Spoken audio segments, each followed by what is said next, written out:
What's up, fam? Welcome back to the Call of Duty Classroom, where we are going to break down the very best SMG build that I happened to stumble across in ranked play in Black Ops 6. This game ended up being one of my most clutch performances in Search and Destroy ever, so you're not going to want to miss it. This SMG build got me a high KD in my very first ranked play game for the entire season. Not only did I drop 14 kills in this game, but I also picked up an ace badge and a clutch badge on a map that I've never played before in Search. Crazy, right? This was my first time jumping into ranked this season, so I had no idea what to expect. I was so hyped. I was like, yes, let's go. I'm jumping into hardpoint. And then the game crashed. When I finally loaded back into the game, I was so mad because I had deranked to silver. And it wasn't even my fault. I was like, are you freaking serious right now? So I was just, coming into the next game with an already irritated attitude, okay? And I was just like, you know what? We have to get a W. We have to. So, I'm frustrated. I'm queuing up again for ranked, and I see that, oh my god, Search and Destroy is coming up, and it ends up queuing into a map that I've never played in Search, so I'm thinking, oh boy, here we go. I'm thinking, oh, perfect. I've never played this map in Search. I have no idea what to expect. Okay, I don't know the bomb sites. I don't know the rush routes. I don't know anything, okay? I'm just going into this blind, but I do know that I need a W to rank back up to gold. So I'm thinking, okay, let's just get this done.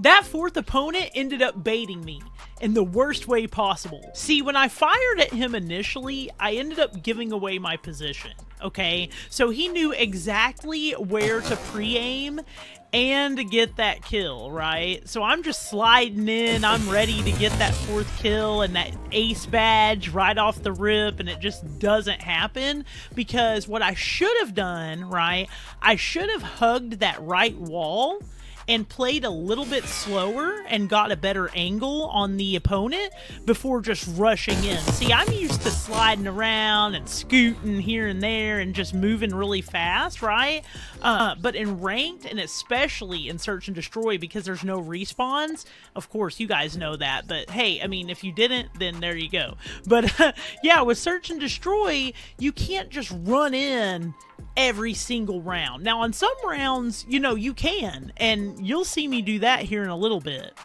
But most of the time, you need to play it a little slower, Anyways, let's get into the second round here. So the second round was just pure comedy, man. It was a total L, okay? I tried to play support, basically. I escorted the bomb carrier because I'm thinking, oh, let's get this done. But the bomb carrier, let's just say the bomb carrier was just as lost as I was, okay? We basically wandered around like bots for just a little bit, and then we rushed in completely blind, and boom, that window is the rush route from the other side, and I didn't know that at the time, so I was just like, okay, well, there goes round number 2. What this round taught me is that even if you're not the bomb carrier, you still need to learn where the rush routes are and where the bomb sites are, at the very least. Learn them ASAP or the round's gonna be chalked. Now, round 3, I was done playing passive. Okay, I was ready for that W. You know, I had taken that L from that D rank earlier in the session, and then just another L from round 2 being lost, and I was just ready. I was ready, man. I chucked the Simtex into the first enemy, just boom! Just done, right? One down. I did push around the corners a little better during this round. I ended up clearing the entire enemy team during round 3, okay? This is where I got the ace and the clutch in the same round. And it looks like I didn't even put any effort into getting it, but believe me, I did. It was pure energy. Reaction speed was there. I mean, I was just making it click, basically.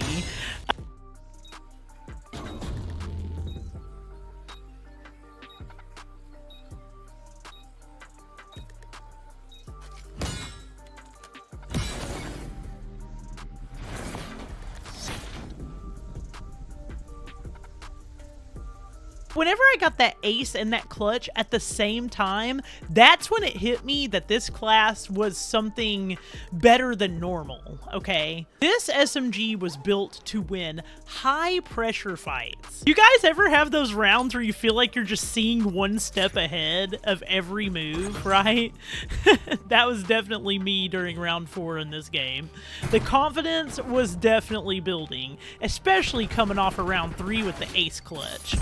What's really hilarious about round 4 is the fact that this guy was, you know, doing jump shots and trick shots or whatever he was doing, right? And he was looking at my teammate, but here I come behind him and just, bloop, flank, and picked him off.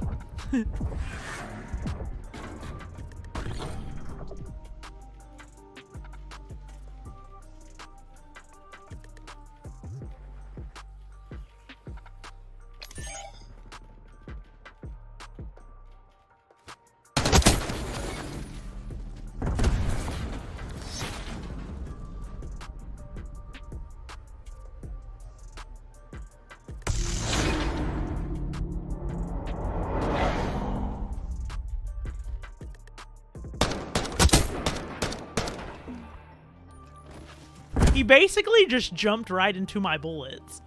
So here comes round 5, and at this point, I was ready to just let them push.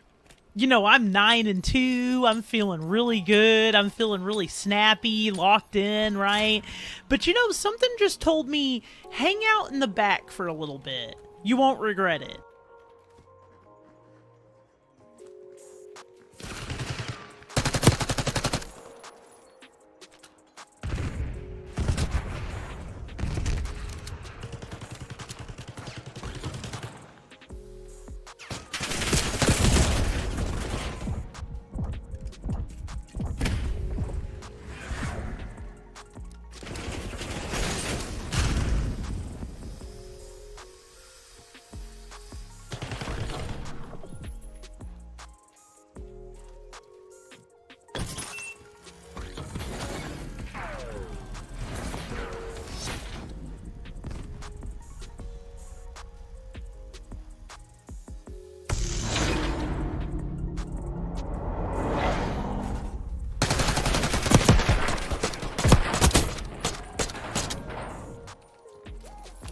I was like, okay, I'll just hang out in the back for a little bit. And it paid off. We all held back this round, and we watched the enemy get thirsty. We played slowly, we stayed sharp and aware, we moved wherever we needed to move, and that was it, no extra movements. We were keeping watch, and you know, like I said before, it ended up paying off, and it ended up, you know, getting us that W for round 5. What I learned during round 5 is that sometimes ranked play is not just about like charging in and like, you know, getting the W. Sometimes you got to let the enemy make mistakes and capitalize on that, because that's exactly what happened during round 1.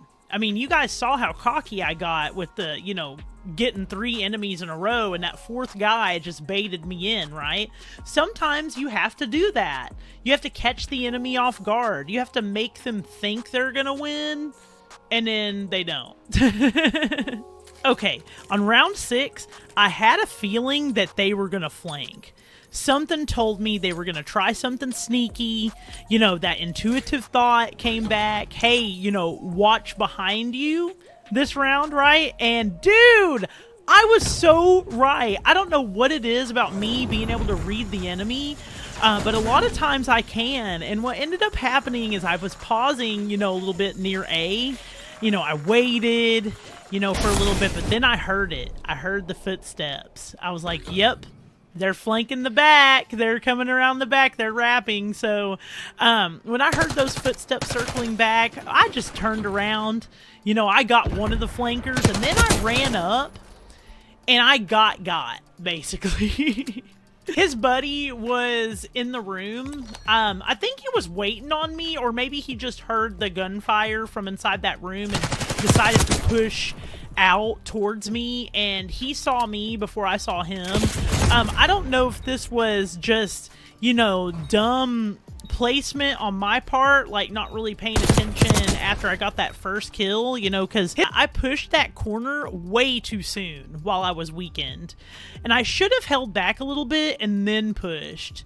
And if he would have pushed first, I could have just hip fired and, you know, won the engagement. He was able to get me because I was weakened from that first opponent, but had I been paying attention a little more, I might have been able to win this engagement. So here's a positioning tip for you based off of this round. Recover first, then push. Okay, guys, there's nothing worse than, you know, loading into the next round and being all gung-ho for the win and believing that you can get it, and then realizing that you need to learn a lesson in time discipline. Okay, and that is what round 7 is all about, is clock awareness. Search and Destroy, as you probably know, has a time limit once the bomb is planted. You have a time limit to go and defuse it, okay? So this round taught me a little more about that, okay? I rotated way too late, okay? Basically, I was kind of relying on my teammates to clutch it up for us again, and I should have just took the lead, you know, like I did in the rounds previous, you know, the ones that we won, and I probably could have clutched it, but I rotated way too late. I was wrapping the back of the map, trying to avoid the mid map because I saw them, you know, acting all sweaty and stuff in the middle, and I was like, man, I don't want to push that. So but sometimes you just gotta trust that read and go for it earlier. My mistake here was that I held back too long. Had I just pushed in, or maybe even, you know, got the pistol out for a different weapon to, you know, surprise them with, I don't know, just something. I should have just moved in, okay? Had I just moved in, I might have been able to clutch the round. Now, had I not moved in towards the bomb and, you know, picked them off first, I still wouldn't have had enough time to defuse. So, like I said, the lesson here is clock awareness. At this point, my teammates are probably wondering, what the heck, right? And then my opponents are probably celebrating, thinking, oh yeah, we got this, right? We're gonna come back. I have something for you.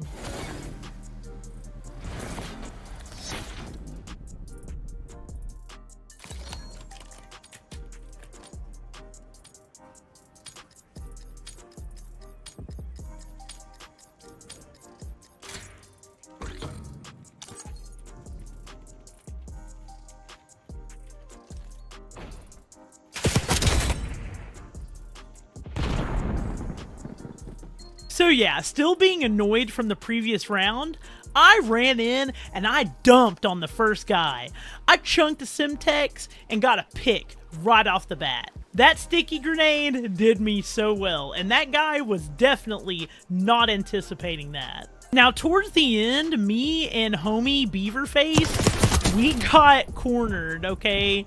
Basically, they surrounded us at the end, and it wasn't really that good for me. I ended up getting eliminated, but, you know, big ups to Beaverface, because Beaverface clutched the round 1v2, so that was really awesome. He carried that for us, so that was nice.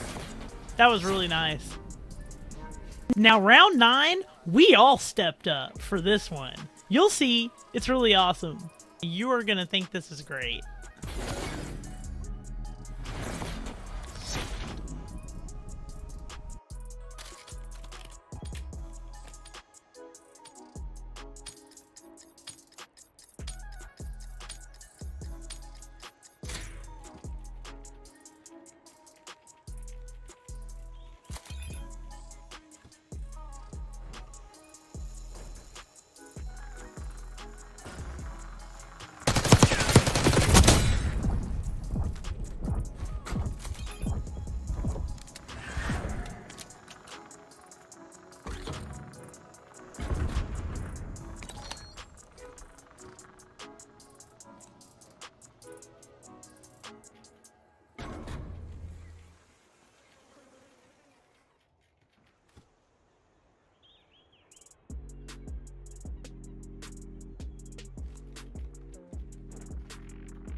So let's go over the attachments that I use for this Jackal PDW in ranked play.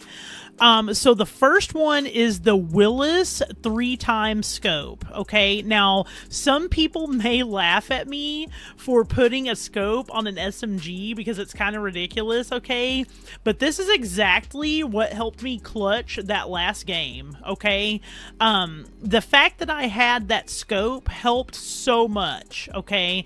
And I highly suggest it if you're like me and you get really nervous during high stakes, high pressure games and you need that extra, I guess, assistance for your aim, right? That scope with the crosshair does wonders. It really does. So the barrel I use is the Gain Twist barrel. The reason I use this is because of the gigantic increase in bullet velocity, which definitely matters in no respawn modes like search and destroy. Underbarrel that I like to use is the vertical foregrip. The vertical foregrip keeps the recoil tight. I use the ergonomic grip for my rear grip because it helps out with my gameplay style. I like to use a lot of like jump shots, sliding, you know, I really value sprint to fire speed a lot and things like that. So the ergonomic grip definitely helps out with these stats and helps me play with a lot of style. So I highly suggest that as your rear grip if you like to play like me. The stock that I use is the balanced stock. The balanced stock is the best stock to use for this style of build. The balanced stock is a better choice as opposed to no stock or any of the other stocks because it increases your movement without taking a huge hit to handling. And you better equip that gunfighter wildcard because you're going to want to put the recoil springs on this gun. I usually use perk greed during ranked play, but for this SMG build specifically, the gunfighter wildcard is a must, so make sure that you equip that. And obviously, you know, recoil springs give that extra assistance for anybody that's trying to control gun recoil. So definitely use those. Now, if you want to use perk greed, right, you can take the recoil springs off and still use this gun without them, but I will let you know that the handling is going to be a little bit different. So make sure that if you use perk greed, that fourth perk is something that's definitely worth equipping, you know, and leaving the recoil springs off for. Okay, make sure it's worth it. Now, here's a screenshot for you guys if you guys want to take a screenshot of the build. Yep, and I'm gonna wait for you guys to take a screenshot of the build here. So yeah, guys, if you are grinding ranked play on Black Ops 6 and you want a really reliable, aggressive style SMG that will totally clutch up rounds just like this one did, this setup is the truth. This class is aggressive, it's clutch capable. I just had a lot of fun playing with this gun, and I think you will too. Let me know in the comments, what is your go-to weapon for search and destroy? It doesn't have to just be ranked play. Just what style gun do you like to use when you play search? Let me know, I'd love to hear from you. And when I come back with the next ranked play game, let me know what you would rather see. A shotgun clutch? Or a sniper clutch? Or would you rather see more SMG builds, just like this one? Let me know, guys. If this video helped you out, hit that like button, and don't forget to subscribe. You're not going to want to miss what's coming next. Stay chill, Royal Realm, and I'll see you in the next one.